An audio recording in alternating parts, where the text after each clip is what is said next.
Uy, Kevin, salamat nga pala ha. Dumating kayo kasi hindi ko naman kakayanin to. Ako lang mag-isa. Hindi ko kakayanin yan. Sabi ko naman sa Edith eh, tulungan ka namin eh. Wow, ikaw na bahala sa amin ha. Ha? Oo naman. Sabi na may semento to eh. Yung nilalagay sa taas ng kabaong. Alam ko to kasi nakatira kami dati sa sementeryo eh. Tabi ng sementeryo nung bata pa ako. Buti na lang andito yung mga bata mo, Ate Dedit. Ate Dedit? Eh, hampas ko kaya sa itong pala. Uy, pre! Baka mahuli tayo rito. Sisibat talaga ako. Boss, wala namang tao, boss. Oo nga. Alam nyo, kilos na. Daliin nyo, kilos! Oy, Josa! Tatayo-tayo ka ng parang kang tuod. Tumulong ka para magkapakinabang ka. Chang, di ba ang trabaho ko lookout? Siguraduhin kong wala nakakita sa atin kasi ako nga yung lookout nyo eh. Eh, wala naman tao dito eh. Ha? Marami dito, multo. Chang naman eh. Oo! Yes!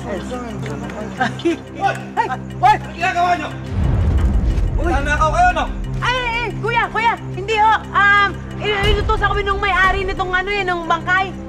Ano pinagsasabi mo? Nakilala ko yung may-ari niyan. Ako ang caretaker niyan. Ipahuhuli ko kayo sa pulis. Joseph! Habulin mo! Habulin mo! Kuya! Kuya! Dali na! Dali na, please, sa trabaho! Dalian nyo!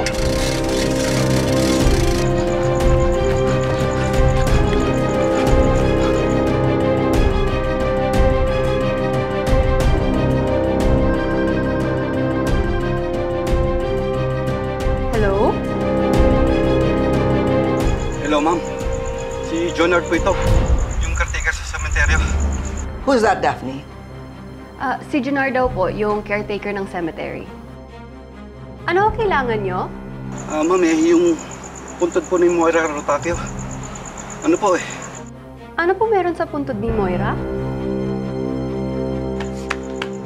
Hey! Hello? Kumala! Akin yung telepono! Huwag ka makialam!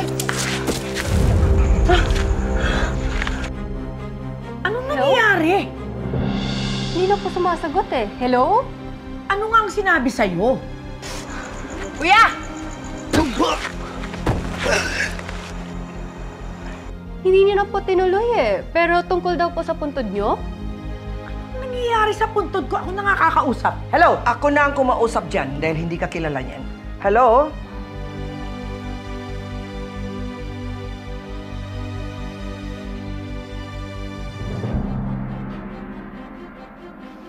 Hello, ano ba yung ibabalita mo tungkol sa puntod ni Moira? Si Madam Chantal. Hello? Oh, nawala. Tawagan mo ulit. Sige po, madam. Buti na lang hindi pa nakakapagsumbong tong hayop na to. Ay, teka lang. Buhay ka pa ba? Ay. Manong, sorry po talaga.